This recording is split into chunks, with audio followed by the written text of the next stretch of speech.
Yes Hiten. तो sir जैसे main जो थीम है वो जैनिज्म का वो है मल्टीकल्चरलिज्म।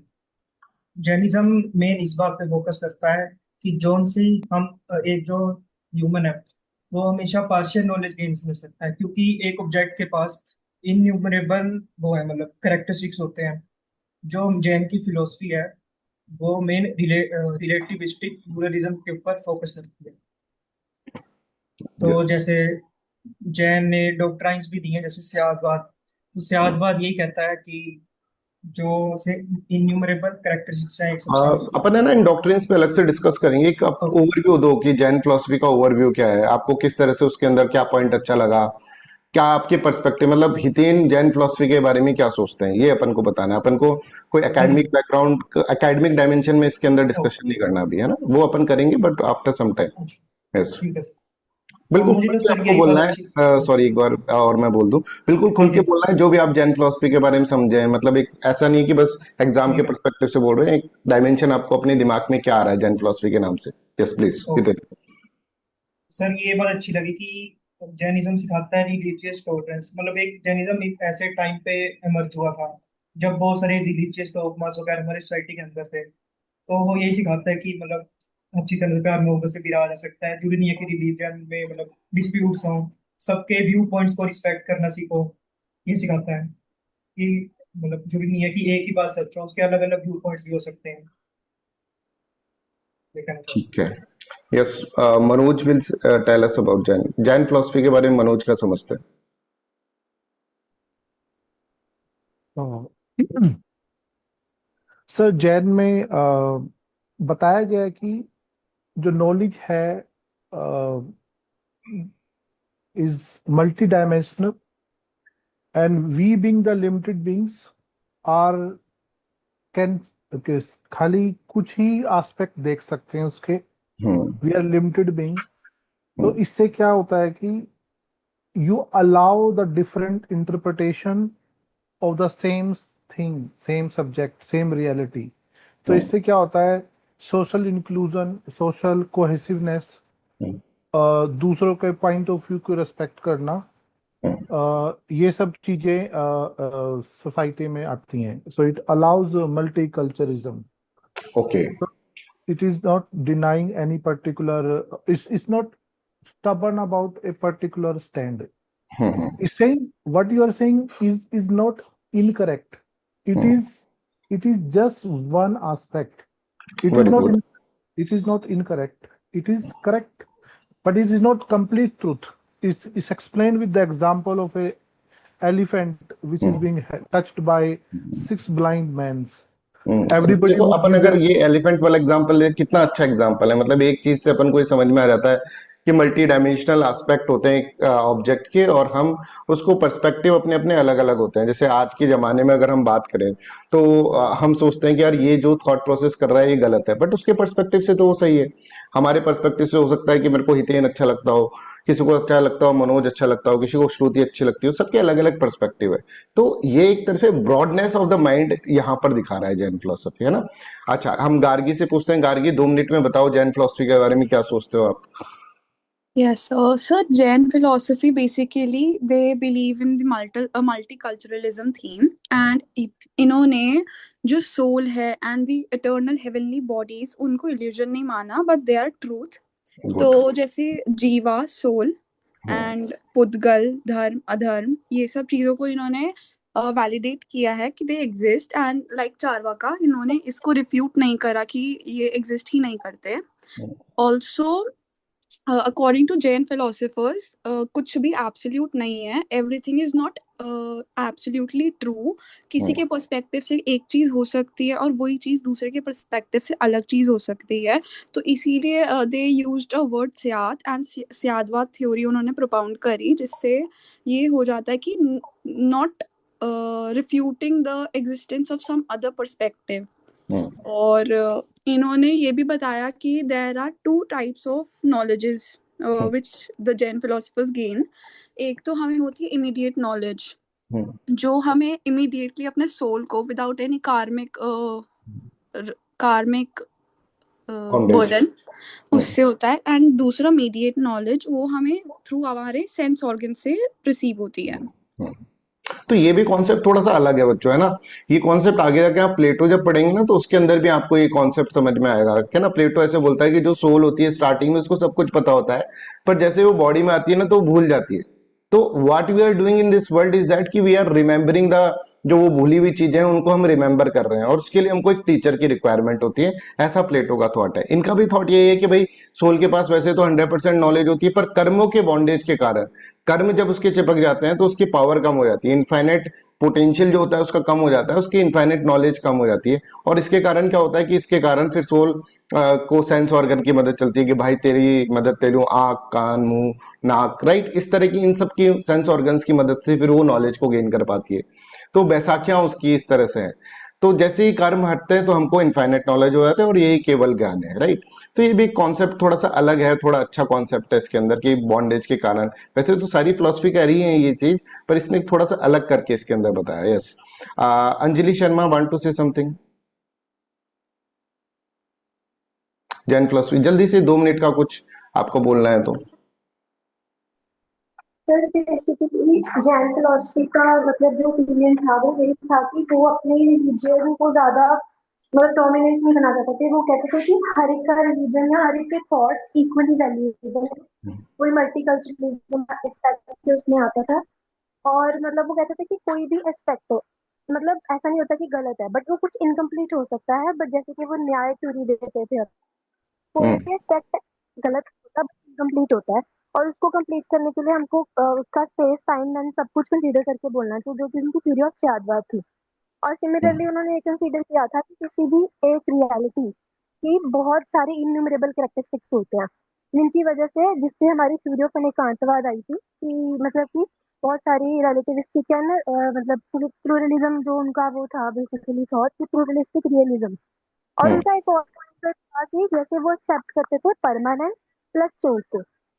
मतलब वो ऐसे नहीं कहते थे कि हर चीज मतलब ना ही वो हर चीज को वो बुद्धिज्म की तरह चेंजिंग मानते थे, ना ही वो स्टेबल मानते थे हम्म। अद्वैत वेदांत की तरह। तो वो उनका दोनों पॉइंट कंसीडर करके चलते थे। तो ठीक है, ये भी एक बहुत अच्छा पॉइंट था उनका, है ना। उन्होंने कहा कि भाई एक सब्सटेंस जो है ना उसके अंदर दोनों चीजें हम देख लेते हैं, इटर्नलिटी भी देख लेंगे और इटर्निटी भी देख लेंगे, और उसके अंदर चेंजिंग नेचर भी देख लेंगे, दोनों उसके अंदर डाल दिए उन्होंने उनको।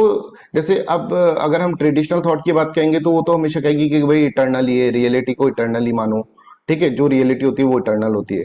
चार वाक कहते हैं कि कुछ नहीं होता है, निहिलिज्म की तरफ चले जाते हैं। ये एक कह रहे हैं कि भाई इसके अंदर चेंजिंग है, चेंजिंग, जैसे बुद्ध कहते हैं, सॉरी, बुद्ध कहते हैं कि चेंजिंग है, क्षणिकवाद, रियलिटी हमेशा चेंज होती रहती है। ये भाई साहब अलग थॉट लेकर आए। इन्होंने कहा कुछ चीज तो इसके अंदर परमानेंट रहती है, जब तक ऑब्जेक्ट रहेगी, जब तक आपका सब्सटेंस रहेगा, और कुछ चीज इसके अंदर क्या होता है, कुछ चीज इसके अंदर चेंजिंग रहती है, दैट इज गुणा और प्रया वाला कॉन्सेप्ट। ये बड़ा ही अच्छा कॉन्सेप्ट इनका है, जिसके कारण इनका खुद का एक अपना मिडिल पाथ हो गया। हम मिडिल पाथ कहते हैं कि मिडिल पाथ बुद्धिज्म का होता है, पर इनका भी एक तरह से ये मिडिल पाथ है सब्सटेंस की थ्योरी को लेकर। Is this okay with everyone? Yes, अब सब बच्चे बोल रही हैं कि हाँ।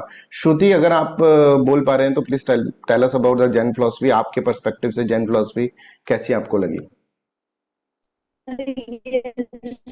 अकॉर्डिंग टू मी, मतलब मुझे जो मेरा पर्सपेक्टिव है जैन फिलॉसफी को लेके वो यही है कि जो जैन फिलॉसफी है वो हमारी सोसाइटी में एक कॉमन ब्रदरहुड की को प्रमोट कर रहा है। हम्म कि हर एक इंडिविजुअल की जो अपने अपनी आइडियोलॉजी है, जैसे कि हमने पढ़ा था कि किसी भी एक पर्टिकुलर ऑब्जेक्ट की एक साइड नहीं होती है, उसके इनफाइनाइट एट्रीब्यूट होते हैं। हम्म जैसे कि हमने प्रिज्म का एग्जांपल लिया था कि किसी को एक साइड से प्रिज्म रेड दिख रहा है, एक साइड हम्म से व्हाइट दिख रहा है, बट अगर वो उस चीज के लिए लड़ने लग जाए कि नहीं प्रिज्म रेड ही है, तो वो हर डायमेंशन को लेके देख सकते हैं कि प्रिज्म उसके पर्सपेक्टिव से रेड हो सकता है, मेरे पर्सपेक्टिव से इस साइड से व्हाइट है। तो हम्म। वो एक मतलब कॉमन ब्रदरहुड की मल्टीकल्चरलिज्म को प्रमोट कर रहा है। और Okay. ऑब्जेक्टिव रियलिज्म पे बात करते हैं कि एक ऑब्जेक्ट है और वो रियल भी है। और जैसे अगर एक वेदांता की रियल, बात करें तो वेदांता क्या बोलते हैं ऑब्जेक्ट के बारे में? आचार्य शंकर, अद्वैत या सर, क्या बोलते हैं? वो ऑब्जेक्ट हम्म वो ऑब्जेक्ट को लेके एग्जैक्टली तो नहीं रिकॉल कर पा रही हूँ सर अभी, ये पर बोलेगा वो कोई बच्चा जो इधर क्लास के अंदर? How it is different from Vedanta, Advaita Vedanta? Advaita Vedanta उसको मिथ्या मान लेता है ना, वो तो मिथ्या ही मान रहा है, वो रियलिस्टिक थोड़ी ना माना है ऑब्जेक्ट को, वो तो एक तरह से मिथ्या मान रहा है ऑब्जेक्ट को। हाँ, back to Shruti, yes. Yes sir, तो according to me Jain philosophy ये चीज भी प्रमोट करती है कि जैसे हम कर्मास करेंगे वैसे ही लाइक हमारी बॉडी की फॉर्मेशन होती है। जैसे कि हमने बोला था घटिया घटिया कर्म, हम्म। तो जो अघटिया कर्म होते हैं वो ये डिसाइड करते हैं कि आपकी बॉडी कैसी होगी। कोई इंसान अच्छा दिख रहा है, कोई नॉर्मल नॉर्मल दिख रहा है, तो वो अघटिया कर्म पे डिपेंड करता है। हम्म, ठीक है। तो तो हमने जैन फिलोसफी को, अच्छा फरिया और कुछ बोलना चाहती हैं? फरिया बोल दें, 2 मिनट का टाइम है फरिया आपके पास, please. Okay, sir. Good evening, sir. Very good evening. Sir, Jain philosophy believe many quality of objects, hmm. reject absolute both partial knowledge. Hmm. मतलब सबका अलग अलग, मतलब कोई भी एक पर्सन है वो कुछ और सोच सकता है, सेकंड पर्सन वो कुछ और सोच सकता है। मतलब कि सबका आइडिया अलग है, सबका नॉलेज अलग है। ऐसा नहीं, मतलब ऐसा नहीं बोल सकते कि हाँ मैंने जो नॉलेज दिया है वो एब्सोल्युटली, मतलब वो करेक्ट है लेकिन एब्सोल्यूट करेक्ट नहीं है, ऐसा हम्म। बता रहे हैं जैन फिलोसफी। ओके। और उन्होंने है तो बिलीफ वो 6 इटरनल सब्सटेंस पर बिलीव किया करते थे, जीवा, पुद्गला और धम्मा हम्म। और धर्म, धर्म आगे। आकाश। हाँ, आकाश और टाइम। ठीक है, और कुछ, और तुमको क्या अच्छी बात लगी जैन फिलोसफी के अंदर? हाँ, जैन हम्म। फिलॉसफी का मतलब ये अच्छा लगा हमको कि मतलब उन्होंने बोल रहे कि सब भी मतलब सोसाइटी के लिए वो मतलब मैसेज अच्छा भी है कि लोग ऐसा कह रहे हैं कि मतलब मेरा, मैं जो नॉलेज दे रहा हूँ वो करेक्ट है, सामने वाला कुछ और बोल रहा है, इन्हें उसको नहीं पता कुछ, मतलब ऐसा कॉन्फ्लिक्ट हो जाता है ना कि हम्म। किसी के बीच। तो मतलब वो मैसेज अच्छा है जैन फिलॉसफी का कि मतलब हाँ तुम जो सोच रहे हैं वो सेकंड वाला पर्सन भी जो सोच रहा है वो भी राइट है, बट हम्म। इन्फिनाइट मतलब के क्वालिटी, मतलब उसकी भी राइट है, वो जो बोल रहा है वो राइट है बट एब्सोल्यूट राइट नहीं है। जो हम्म। दूसरा पर्सन सोच रहा है वो भी राइट है, मतलब ऐसा हाँ, अगर जैन फिलोसफी की बात हम अपने मन के अंदर बिठा लें अच्छे से, अपना अपन अडॉप्ट कर ले जैन फिलोसफी की बात, तो हमारी किसी से कोई लड़ाई नहीं है फिर। देखो, हर एक आदमी को तुम क्या करोगे, एक तरह से सोचोगे हाँ ठीक है यार, ये भी सही बोल रहा है, ये भी सही बोल रहा है, मैं भी सही बोल रहा हूँ। ऐसे अगर हम सब आपस के अंदर, जैसे हम सब अभी क्लास के अंदर जितने स्टूडेंट्स बैठे हैं, राइट, ये अगर डिसाइड कर लें तो ही थोड़ा बहुत चेंज स्टार्ट हो जाएगा, राइट। तो change begins with the individual, फिर वो सोसाइटी के अंदर होता है। तो हम जैन फिलोसफी से ये समझ सकते हैं, जैन फिलोसफी को ये मानकर ही चल सकते हैं कि हाँ जैन फिलोसफी एक फिलोसफी हमने पढ़ी, इस थॉट से हमको इस तरह के पर्सपेक्टिव को देखना है, सबके पर्सपेक्टिव को समझना है, सबके पर्सपेक्टिव को रेस्पेक्ट करना है, सबके पर्सपेक्टिव को अगर मतलब बहुत ही गलत पर्सपेक्टिव से उसको टोलरेट करना है, टॉलरेंस जो होता है, ठीक है। सबके प्रति एक तरह से आपको कंपैशनेट की फीलिंग रखनी, कंपैशन की, हाँ ठीक है यार ये भी सही है, ये भी सही है। लड़ाई लड़ाई बिल्कुल नहीं करनी है, जैन फिलोसफी से हम ये समझे, है ना बच्चों।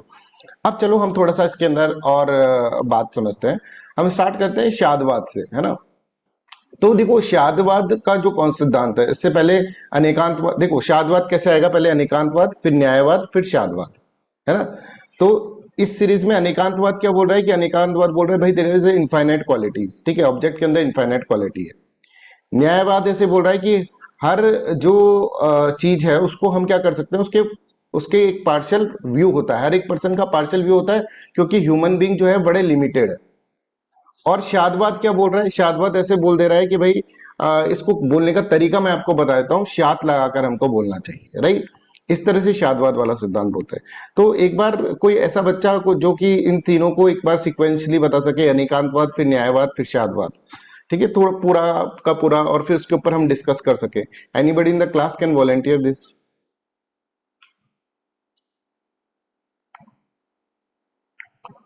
अच्छा ठीक है, तो फिर हम बोलते हैं गार्गी बताएंगी। गार्गी आप बताएं, ये जो पहले सर अनेकांतवाद बनाना है आपको, फिर न्यायवाद बताना है, और फिर आपको शादवाद बनाना है, यस।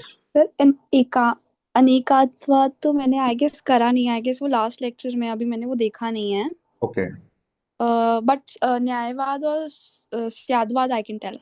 हाँ प्लीज टेल। स्यादवाद बेसिकली जैन्स की वो फिलॉसफी के अंदर उन्होंने ये बताया है कि हर एक के कोई भी सेंटेंस हम अफर्म नेगेशन में भी नहीं करना और पॉजिटिव भी नहीं करना, नथिंग इज एब्सोल्युटली ट्रू और नेगेटिव।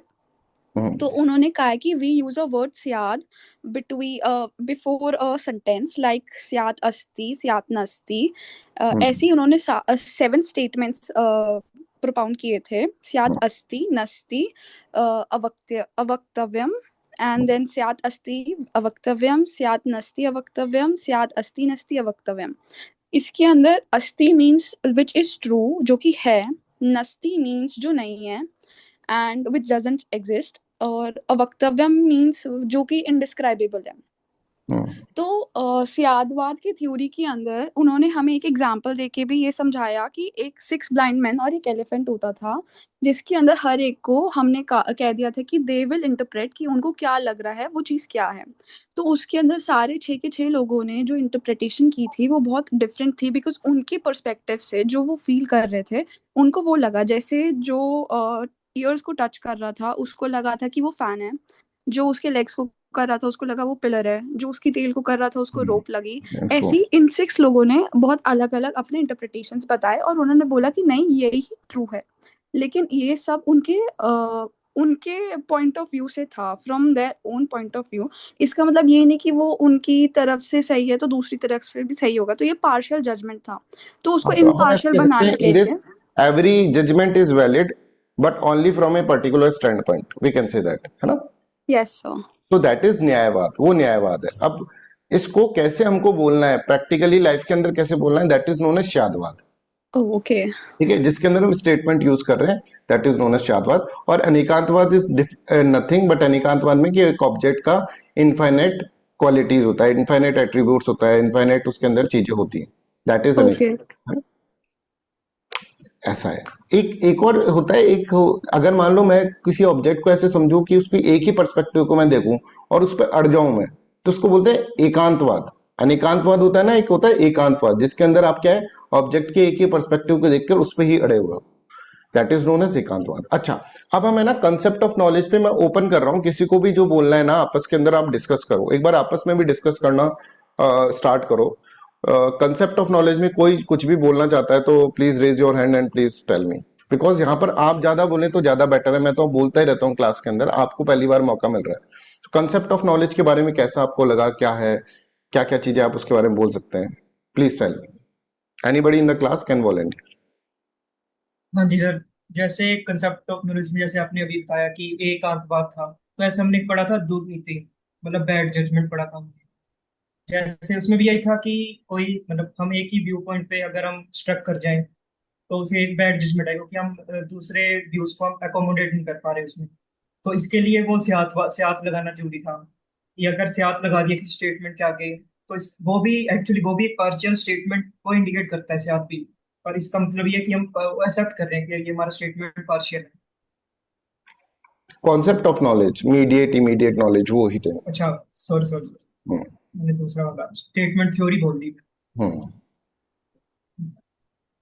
उसका मतलब कंसेप्ट ऑफ नॉलेज में भी मीडिएट और चलिए, इमीडिएट नॉलेज दो थे सर। जैसे मीडिएट नॉलेज हो गया सेंस ऑर्गन्स के थ्रू, हम्म।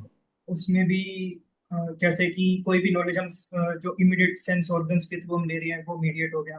उसमें भी हमने दो अच्छा, पढ़े थे। मनोज कुछ बोलने चाह रहे हैं, मनोज प्लीज टेल हाँ अस। जी। तो sir, knowledge actually is actually a inherent quality of soul. Very good. Okay, so it's like we have pride and the guna. It is a guna of the soul. It has inherent all the knowledge. It is due to the karmas. It gets shadowed.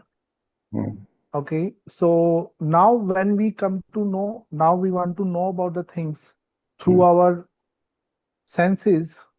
So we call them limited knowledge, like mati gyan and the shruti gyan, like testimony.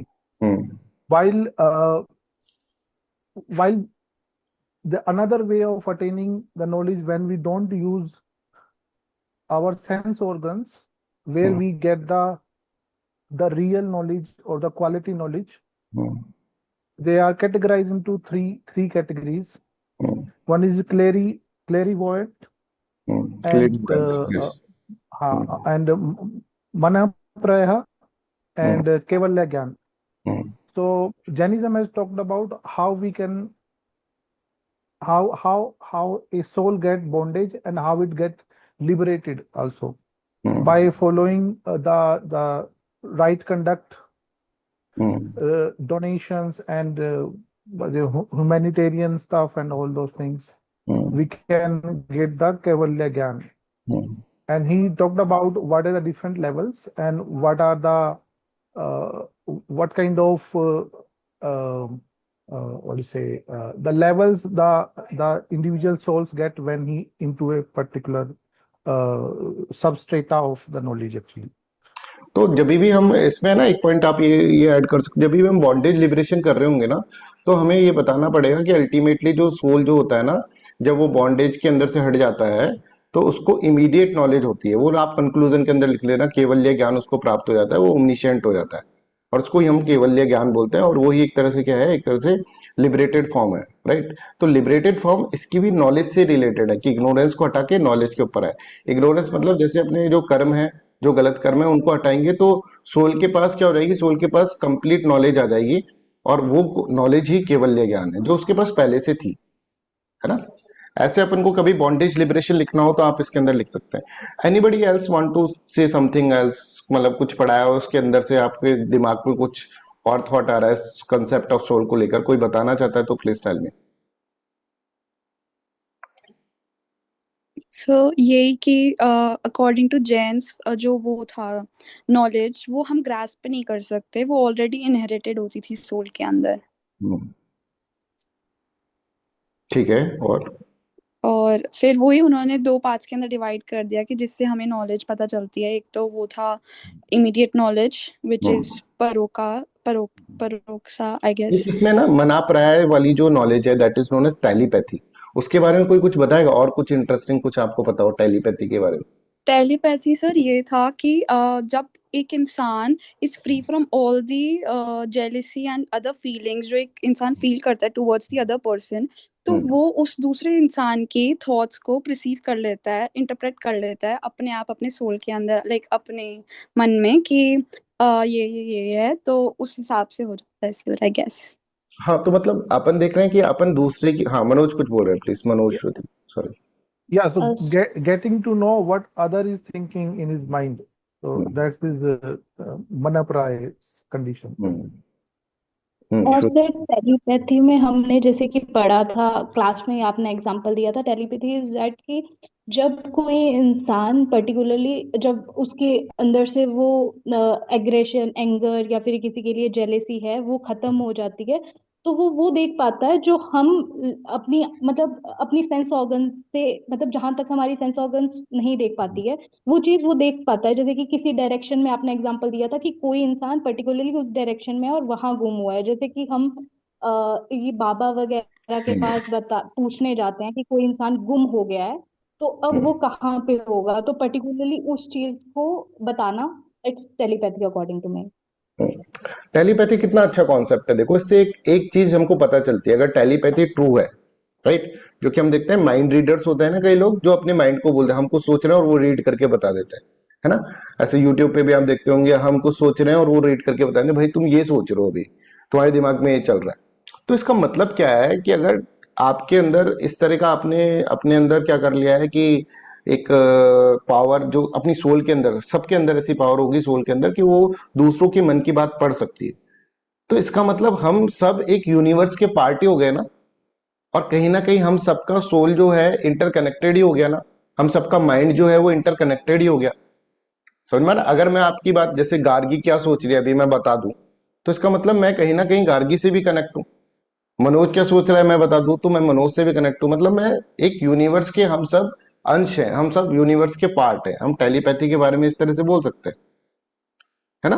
तो ये चीज अपन इसके अंदर देख सकते हैं कि भाई हमारा जो टेलीपैथी जो है, राइट, इसका मतलब क्या है, हम सब एक यूनिवर्स के अंश है, यूनिवर्स के पार्ट है, उस तरह से। मतलब लिखना नहीं है, बस अपन सोच सकते हैं इसके बारे में, और जो अपन अंदर से और ज्यादा चीजें और जो सोच सकते हैं। यस, ऐसी कोई ओमनीशेंस जो केवल्य ज्ञान है उसके बारे में कुछ सोचना चाहेगा, बताना चाहेगा, please. Manoj. Kevalya Gyan means you know about past, future, present, everything without needing the help of the sense organs. Inherently, you know everything. So that is the condition of Kevalya Gyani. केवल So, yes please केवल sorry Gargi please Gargi yes sir. Sir Kaivalya Gyan liberated souls को achieve होता है जब they have absolute knowledge और unlimited knowledge होती है उनके पास, but this is again contradictory to what Jain philosophers gave in the philosophy कि एब्सोल्यूट नॉलेज कोई नहीं होती, but this is their contradiction which is criticized by many critics कि ये खुद एब्सोल्यूट के बारे में जानते थे, but then again they are also saying that nothing is absolute. हाँ, क्योंकि ये बोलते हैं कि मोस्ट परफेक्ट नॉलेज वो आ जाती है उसके अंदर। मोस्ट परफेक्ट मतलब एब्सोल्यूट नॉलेज आपका, पर आप तो एब्सोल्यूट को मानते नहीं। बट अगेन हम इस थॉट को कैसे लेकर जाएंगे बच्चों, इसको ध्यान समझना कि जब वो बोल रहे हैं कि हम एब्सोल्यूटनेस के अंदर हमको नहीं बोलना चाहिए, तो वो लिमिटेड बीइंग्स के लिए बोल रहे हैं, है ना। लिमिटेड बीइंग्स की हम लिमिटेड, वो प्रैक्टिकल थॉट के ऊपर आ रहा है। उनको पता है एब्सोल्यूट क्या है और एब्सोल्यूट के बिना काम चलता भी नहीं है। रिलेटिव जो होगा that is a part of absolute only. तो कोई एब्सोल्यूट होगा तभी रिलेटिव होगा। तो एब्सोल्यूट होना तो जरूरी है, पर वो इस संसार के लोगों के लिए, है ना, संसारिक लोगों के लिए इस तरह से कहना चाह रहे हैं कि हमें एक तरह से क्या करना है, हमें एक तरह से लिमिटेड मानना है अपने आप को, क्योंकि हमारी सेंस ऑर्गन अभी लिमिटेड है। हमारी सेंस ऑर्गन लिमिटेड है, मतलब हम क्या कर रहे हैं, एक तरह से मीडिएट नॉलेज के अंदर है, मीडिएट नॉलेज वाला फेस में है, नहीं तो सेंस ऑर्गन की जरूरत ही नहीं है फिर। तो वो जब इस तरह से बोल रहे हैं ना, तो वो उन लोगों के लिए बोल रहे हैं जिनको, जिनके अभी कर्म पुद्गल जो है वो अटैच्ड हो रखे हैं सोल के। Are you getting this point? Anybody has any doubt regarding this? Gargi समझ में आया ये वाला पॉइंट, यस सर। है ना। तो उनको पता है एब्सोल्यूट, पर absolute is not for the common man. Common man तो हमेशा रिलेटिविटी के अंदर ही रहेगा, क्योंकि वो अपने सेंस ऑर्गन को यूज करते हुए नॉलेज ले रहा है, दैट इज मीडिएट नॉलेज, और दैट इज वेरी वेरी, अगर हम कहेंगे, partial knowledge. Yes Manoj. so can we write what's Gargi mentioned? The, the, the हाँ, ये तो criticism. एक अपना क्रिटिक्स सही, अपन ने पढ़ा भी हुआ है क्रिटिक्स कि एब्सोल्यूट के बारे में तो जानते थे, दे know what is absolute, but फिर भी वो एब्सोल्यूट नॉलेज को ना मान के रिलेटिविटी लेकर आ रहे हैं नॉलेज के अंदर। ये तो एक क्रिटिक्स सही। बट फिर अपन को उसको कंक्लूड के अंदर ये बोला, Jain philosophy is a practical thought. When I am saying you to write that Jain philosophy is a practical thought in conclusion, तो इसका मतलब यही है कि प्रैक्टिकलिटी पे बात कर रहा है वो। उसको अगर वैसे कॉन्सेप्ट में जाएगा, आइडियलिस्टिक वाला कॉन्सेप्ट जिसके अंदर केवल्य ज्ञान जिसको प्राप्त हो गया, तो दैट इज वेरी वट कि वो उस वे के अंदर बात नहीं करना चाह रहा है, फिलोसफिकल डायमेंशन में इस तरह से बात नहीं कर रहा है, एक प्रैक्टिकल थॉट दे रहा है। फिलोसफिकली बहुत सारे लूप होल हो सकते हैं कि भाई तुम रिलेटिव मान रहे हो तो there should be some absolute, they know about the absolute, they know what is absolute, but that absolute is for the Kaivalya Gyan वाले पर्सन के लिए, जिसके तीर्थंकर के लिए, जिसको एक नॉलेज हो चुकी है, जो कि लिबरेटेड सोल है, उसके लिए। Manoj. Okay, sir. Yes Hiten want to say something. Sir एक ना मतलब माइंड में एक लिंक आ रहा है कि आप बताना कि सही है कि गलत है। जैसे अभी आपने बताया कि जैन प्रैक्टिकलिटी की बात कर रहा है, तो ऐसा मुझे लग रहा है कि जो जैन का थॉट है ना और जो अद्वैत वेदांत का थॉट है, मतलब अद्वैत ऐसा मुझे लग रहा है कि एनहांस्ड वर्जन है उसका। वो भी हमने जैसे बात करी थी प्रतिभासिक लेवल, व्यवहारिक लेवल, वो भी इस तरह मतलब सिमिलर मुझे लग रहा है। और एक आपने अभी वो बताया था कि टेलीपैथी में हम सारे यूनिवर्सल कनेक्टेड है। अद्वैत भी तो यही कह रहा है कि सारा कुछ ही ब्रह्म है, अहम तो ब्रह्मास्त्र वाला और सिमिलैरिटी सब कुछ ब्रह्म है, वो वाला। हाँ, नहीं टेलीपैथी को बस अपन ने एक सोचा है कि हम सब मतलब एक कनेक्टेड है, कि सोल को सबके बारे में पता चल सकता है, आपके बारे में, मेरे बारे में, मतलब कहीं ना कहीं सोल कनेक्टेड है इस तरह से। क्योंकि आचार्य शंकर के थॉट को लेकर आओगे तो फिर तुमको वो रियलिस्टिक वाला थॉट छोड़ना पड़ेगा, जो कि जैन का मेन पॉइंट है कि इस हाँ ऑब्जेक्ट वो जो भी है रियल वर्ल्ड के अंदर वो रिलेटेड, वो एक तरह से रियलिस्टिक है। उन्होंने नहीं माना, रियलिस्टिक नहीं माना उन्होंने, तो वो तो हाँ जी, बिल्कुल मतलब completely डिफरेंसेस अलग हो तो है जाता ही, पर मुझे सिमिलैरिटी थोड़ी दिख रही थी लिंक करने कुछ। है। हाँ, बट फिर वो उसको अगर आप बोल दोगे या लिख दोगे तो वो उसको नहीं नहीं समझ। लिखूंगा नहीं सर। हाँ हाँ, ठीक है। यस, और कोई कुछ बोलना चाह रहा है please? Yeah, to answer Hiten's actually. Hmm So we all are limited beings. We cannot use the absolute statements. Hmm yes अच्छा। यस। हम्म चलो तो आई पर होप। नहीं, पर केवल केवल ज्ञान भी तो पॉसिबल है फिर। केवल एक हम एनलाइटमेंट No, के that बाद is not for the limited beings. That is only नहीं for नहीं, the वही तो फिर chaotic अगर element. हम एनलाइटमेंट के पाथ पे जाएंगे तो पॉसिबल तो है, हम भी कर सकते हैं। पॉसिबल तो है भाई, तीर्थंकर भी अब बस वो सेंस ऑर्गन से तीर्थंकर नहीं देखना है अपन को सोल से अगर अपन देखने लग जाए तो आप में हर किसको मोक्ष मिल सकता है। कर्म बस खत्म करने हैं अपने। हाँ, Manoj, you want to say something? Yeah, but that is he would be right. I won't say. So that's his point of view. If I say he's wrong, it will be Naya Bhasha. Yes, yes, I am tolerant to your views. I am क्या बात। tolerant to your views. I follow Jainism. हाँ, practical thought, वाह, ये है ना, तुम अब उतार लिए अपने जीवन के अंदर अपने थॉट को, वेरी गुड। अच्छा, एक एक बात आप ये बताओ मेरे को कि एटम्स के बारे में जो जैन फिलोसफी ने बोला है और चारवाक ने जो बोला है ना, उसके बारे में थोड़ी बातचीत करो आप लोग। यस, एनीबॉडी, श्रुति बहुत देर से बोले ने, आप बोलना चाहे बोल सकते हैं, कोई भी बोल सकता है ना, गार्गी, फरिया, प्लीज। सर हम्म, नहीं नहीं, आप बोलो प्लीज। नहीं, आप बोलो। नहीं नहीं, आप कर लो सची। ये ठीक है, वेद का फाइन। डिस्कशन है। हाँ, या नहीं, मैं टॉलरेंस बोलती उसकी सर सब में। श्रुति बोलो, श्रुति आप बोलो।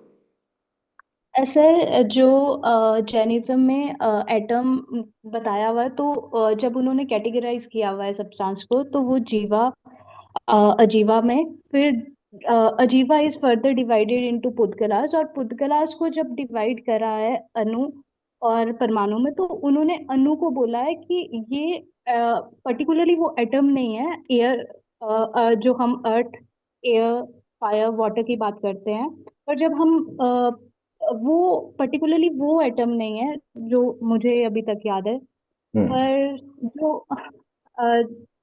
और उन्होंने जो परमाणु के बारे में बोला है, अ, तो वो कहा है कि वो कलेक्टिवली, मतलब क्या।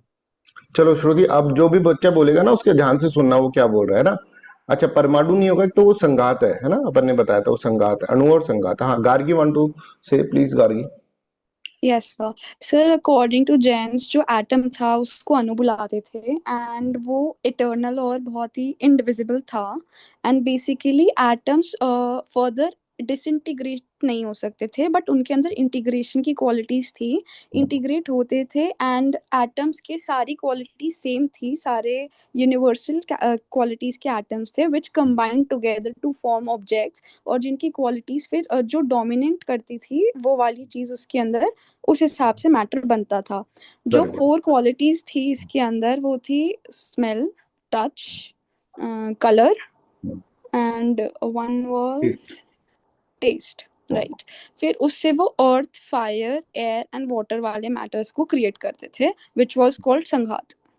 ठीक है, और चारवाक क्या कहते थे मनोज?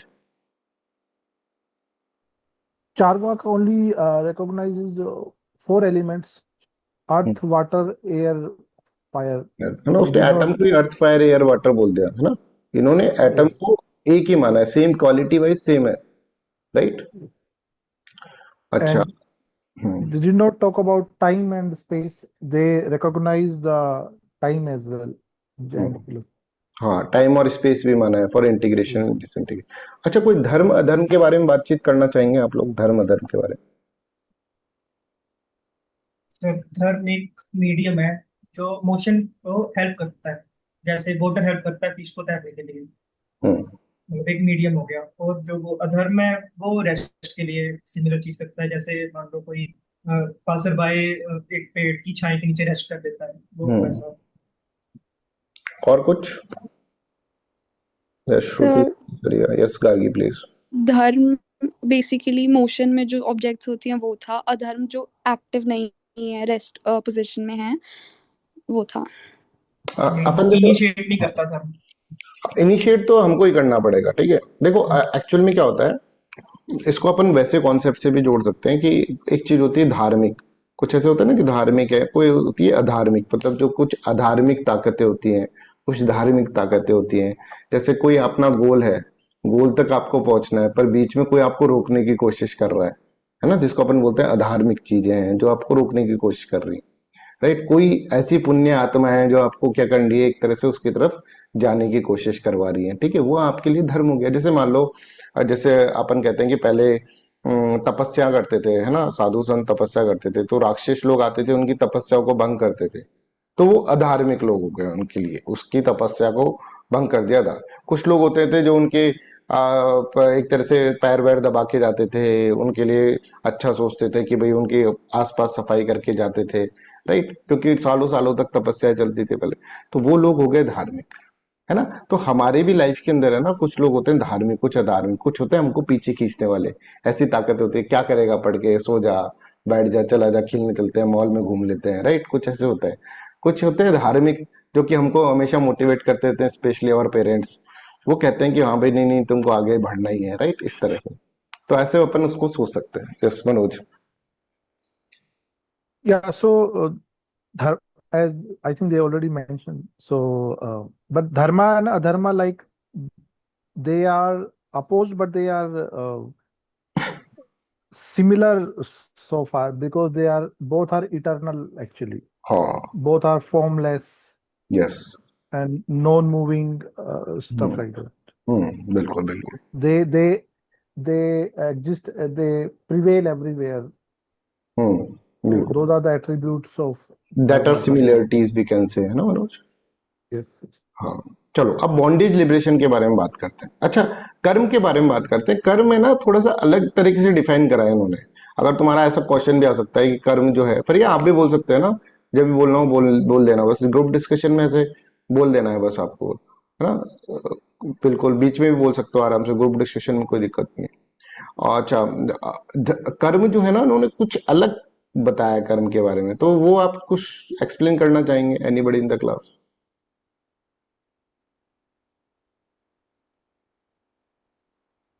अच्छा, They कर्म के। have defined hmm, two different kind of karma actually.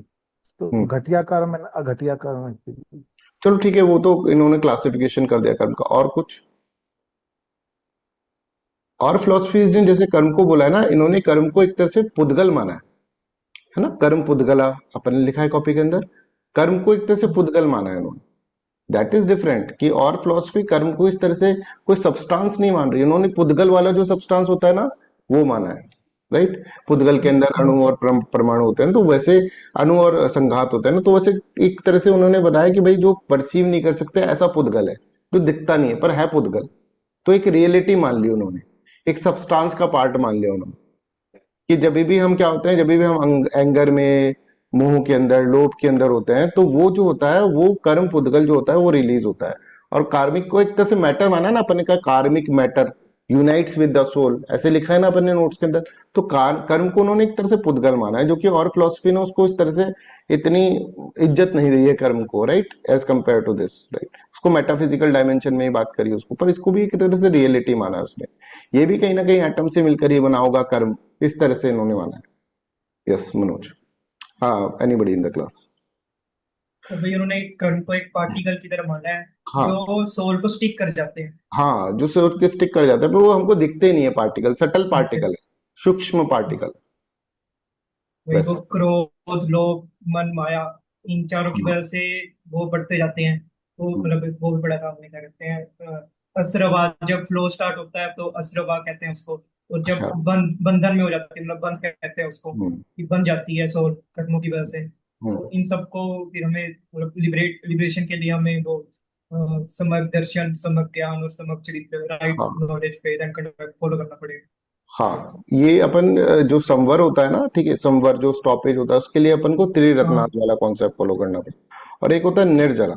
निर्जरा के लिए बताते हैं तप, मेडिटेशन, जैसे फास्टिंग, वो जैन फिलोसफी है ना, बहुत फास्टिंग के ऊपर बड़ा फोकस करती है ना, फास्ट के ऊपर। फास्टिंग करने से क्या होता है? अच्छा, फास्टिंग का कोई मेरे को एक वो बताए, सल्लेखना आपने सुना है? सल्लेखना, एनीबडी इन द क्लास? हाँ जी सर, संथारा भी कहते हैं इसे लेखन को। संथारा, सल्लेखना, गार्ग्य आपने सुना हाँ है? जी। परिया आपने सुना है? नहीं सर। जैन फिलोसफी के अंदर ऐसा होता है, देखो एक थॉट प्रोसेस ये चलता है कि जैसे मान लो जैन फिलोसफी के अंदर कोई मोक्ष को प्राप्त हो गया है ना, तो मोक्ष को प्राप्त हो जाता है, तो उसको अब जीवन छोड़ना है, इस संसार को छोड़ना है, तो बेस्ट वे है कि वो अन्न खाना बंद कर देता है। आपने सुना होगा कि वो अन्न खाना बंद कर देते हैं, राइट, कि संसार के अंदर जो अन्न है उसको खाना बंद कर देंगे, और धीरे धीरे धीरे धीरे धीरे वो अपना फिर शरीर त्याग देते हैं। That practice is known as Santhara practice, and that is known as fasting. Okay sir. ये सुना है आप किसी मतलब? फास्ट फूड है। हाँ जी sir. That is known as Santhara. तो हाँ, कुछ-कुछ याद आ हाँ, संथारा बोलते हैं इसके अंदर। तो मतलब कि 80 दिन तक आदमी जो होता है बिना खाए जी सकता है, और फिर 70-80 दिन के अंदर वो फिर मर सकता है, राइट। अब ये संथारा प्रैक्टिस एक्चुअली शरीर को त्यागने का प्रैक्टिस है ना, कि शरीर को आपने त्यागना है। अब ये संथारा प्रैक्टिस का सिग्निफिकेंस क्या है, ये समझो। मान लो कि मेरे को ऐसा लग रहा है कि मैंने संसार की मोह माया से मैं दूर हो गया, राइट।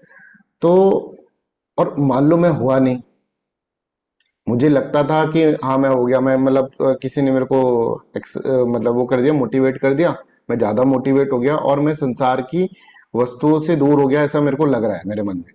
अब मैं चाह रहा हूँ कि मैं मतलब इस संसार को छोड़ना चाहता हूँ, इस संसार में कुछ नहीं रखा, राइट, इसका संसार को छोड़ना चाहता हूँ।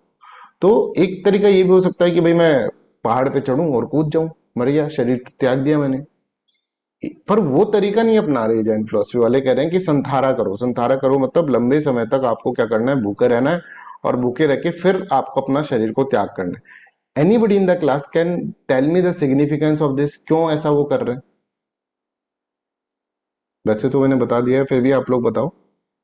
सर लाइफ के मोह माया से मुक्त होने के लिए। हाँ, देखो कभी ऐसा हो सकता है ना मोक्ष कि प्राप्त करने के मोक्ष प्राप्त करने के लिए, पर वो तो कूद के भी जान दे सकते थे, चाकू से भी काट सकते थे गला, तब जान दे देते, मोक्ष तभी भी मिल जाता। पर एक्चुअल में कि भाई हमको ये भी तो रियलाइज होना चाहिए, जैसे मान लो मैं 10 दिन भूखा रहा, 10 दिन भूखा रहा और फिर मेरे को बहुत तेज भूख लग रही है, राइट। और फिर मैं सोचूं कि यार नहीं यार, ऐसे तो मैं मर जाऊंगा, एकदम से मेरे को डर लग रहा है, फिर मैंने खाना खा लिया। तो मतलब अभी तक मैं मोह माया से दूर हुआ नहीं कंप्लीटली। मतलब तुम कंप्लीटली मोह माया से दूर हो गए अगर मान लो तुम नहीं हुए और फिर तुम मर गए, तो वो तो गलत हो गया ना। तो आप अपने को आपको एक टाइम दे रहे हैं ये जानने के लिए क्या हम मोह माया से दूर हो गए क्या। इसके लिए आप अपने आप को भूखा रख रहे हैं, और भूख से फिर आप लास्ट के अंदर मर जाए। मतलब भूख से आपके अंदर उसके अंदर क्या हो रहा है कि एक आपको टाइम पीरियड मिल गया है ना, 80 दिन का टाइम पीरियड मिल गया ये रियलाइज करने के लिए कि हाँ हम सच में ही मोह माया से दूर हो गए। Are you getting this point? एक तरह से सर सेल्फ टॉलरेंस भी डेवलप करनी। हाँ, सेल्फ टॉलरेंस, और एक तरह से सेल्फ रियलाइजेशन हो सकता है ना, कि उसको लग रहा हो कि हो गया भाई मोह माया से दूर, राइट, और जबकि वो हुआ नहीं हो, तो उसको एक टाइम पीरियड मिल गया अपने आप को रियलाइज करने के लिए, राइट। एक यस धीरे सर, धीरे ये धीरे। समाधि के सिमिलर है। हाँ, मतलब समाधि में भी इसी तरह का कॉन्सेप्ट होता है, समाधि का भी। बिल्कुल सही बोल ओके। रहे हैं, बट यहाँ पर समाधि के अंदर ध्यान के अंदर जाते हैं ना, वो होता है ना धारण ध्यान समाधि। योग फिलोसफी जब आप पढ़ोगे ना, तब आपको वो चीज समझ में होगा, दैट इज उसका प्रोसेस अलग है। ठीक है समाधि सर। भी सर अलग अलग तरह की हो गई, जैसे जल समाधि हाँ, और भी जल तरह की। समाधि हो गई, कई बोलते हैं अग्नि में समाधि ले ली, राइट, हाँ। इस तरह से। पर समाधि का जो कॉन्सेप्ट है जो अपन ने योग फिलोसफी में पढ़ा था, संप्रज्ञात समाधि है, संप्रज्ञात समाधि, तो असंप्रज्ञात समाधि दैट इज द बेस्ट समाधि। मतलब वो उसके अंदर फिर आप उसके बाद फिर आपका शरीर जो होता है वो वापस इसके अंदर मटेरियल वर्ल्ड के अंदर नहीं आता, ऐसे बोलते हैं इसके अंदर, राइट। तो हम कह रहे हैं कि जो निर्जरा वाला कॉन्सेप्ट होता है ना, तो निर्जरा के अंदर भी कुछ तो ऐसे, निर्जरा मतलब wearing out of the karmas, karmas को आप वियरिंग आउट कर रहे हैं। कुछ कर्मास तो ऐसे होते हैं जो अपने आप नेचुरली वियरिंग आउट होते हैं बाय गिविंग देयर फ्रूट्स, है ना। कोई कर्म है, उसका फ्रूट आ गया तो वियरिंग आउट हो जाएगा, दैट इज नोन एज सविपाक निर्जरा, है ना। याद नहीं रखना, बस सुन लो। और एक होता है अविपाक निर्जरा, जो हम जानबूझकर ऐसा कुछ करें कि हमारे कर्म जो है ना वो वियर आउट हो जाए, ठीक है, कर्म बिना फ्रूट दिए ही वियर आउट हो जाए। समझ में आ रहा है?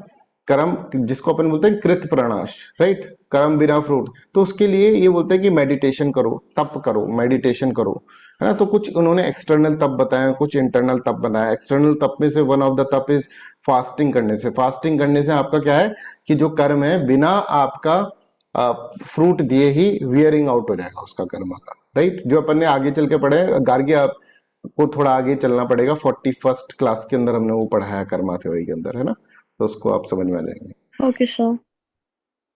तो ये जो कम खाना, फास्टिंग करना ना, राइट, और ये भी एक तरह से क्या है, एक तरह से तप के अंदर काउंट करा गया है जैन फिलोसफी के द्वारा, ठीक है।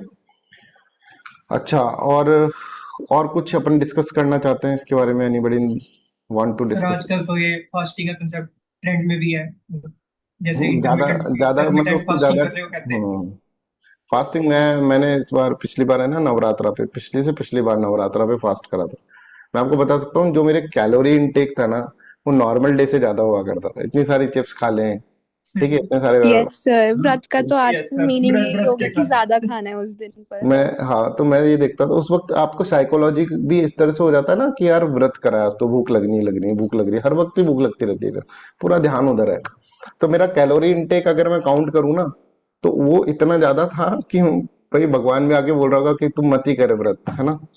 तो इससे बढ़िया है कि नहीं करता, जब ज्यादा ठीक रहता है, राइट। चिप्स वगैरह तली हुई चीजें ही खाई जाते हैं हर चीज, हर चीज आ गई, पिज्जा भी आ गया आजकल तो, व्रत वाले पिज्जा, वैसे, है ना। तो उसके अंदर कुछ भी नहीं है तुम्हारा, मतलब उस दिन ज्यादा खाना है बस, ये समझ लो। इतने सारे तो फ्रूट्स खा जाते हैं अपन, इतने सारे चिप्स विप्स और ये सब चीजें खा जाते हैं, और रोटियां भी खाते हैं, कट्टू की आटे की रोटियां, फिर वो रोटी तो होंगी, वो खा लिया बस, पेट तो भर ही गया। सर और टिक्की भी बनती है डिनर में फिर। हाँ, टिक्की बनती है, वो टिक्की वाला कॉन्सेप्ट भी है।